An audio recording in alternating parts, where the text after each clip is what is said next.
Hello and good evening. My name is Courtney Smith. I'm about to talk to you about 3 things to avoid as an entrepreneur. The very first one will actually be using inexperienced advisors.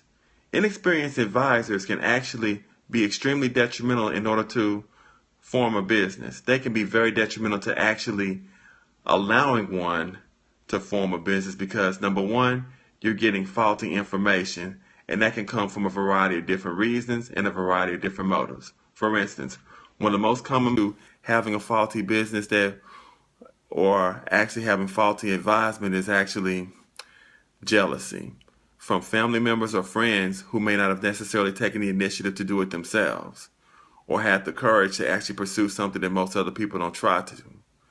And that's one reason why you should necessarily avoid people who give faulty advice. And another reason is people who who are inexperienced cannot necessarily tell you what to do or how to do it. And many times their perception of anyone trying to achieve entrepreneurial favor or entrepreneurial goals is actually been ingrained from generations of ignorance of people who may not necessarily had the means, the knowledge, or the resources to be able to achieve those ends. And so that's one reason you should avoid inexperienced advisors. Now, another common mistake to avoid is using yourself as a sole source of information in regards to enterprising or becoming an entrepreneur. This is really bad because, number one, no man knows everything. And most people who have achieved entrepreneurial goals, become millionaires, billionaires, great industrialists, 9 times out of 10 have not done it by themselves. They usually have mentorships, people who will actually show them the ropes, to show them how they've done it, or they would actually have been born into wealth or into a plethora of money where they didn't even have to achieve it because they already had it. And most of their training would be predicated upon knowing how to maintain it. So just remember, anybody who tells you that they are quote unquote self-made or got all of their wealth by themselves, for themselves, through themselves, of themselves, is probably full of themselves. So that's another thing to actually think about.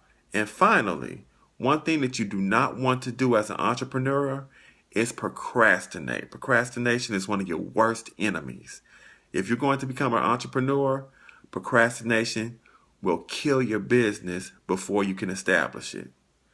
You're going to be responsible for collections. You're going to be responsible for acquiring many of your own debts from people who owe you money. Unlike a regular job where you have people who have a collections department that pay the company from different collections who acquire money from people who owe them money. You won't have those resources. So procrastination and being able to perform those duties will kill your business. Plus, there's many other aspects of the business that procrastination will kill, such as advertising, product development, and development of services.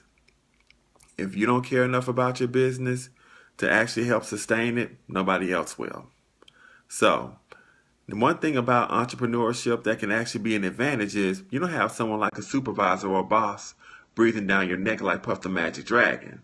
But if you're a procrastinator, that might actually be a disadvantage because no one's going to tell you when you need to do certain things or get certain things done or meet deadlines. It'll all be up to you. And you will have to do everything that's necessary in order to be able to achieve those goals and those ends. So, to recapitulate on everything, the very first thing you want to avoid as an entrepreneur is getting advice from inexperienced people. Number 2, you don't want to use yourself as a sole source of information because you don't know everything. Nobody knows everything.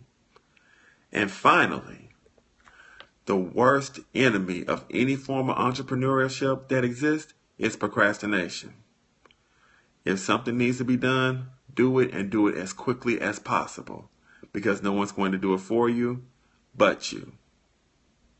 Now, you may reach a point where you're able to hire other people who may actually take some of the burdens off, but you're definitely not going to start off that way.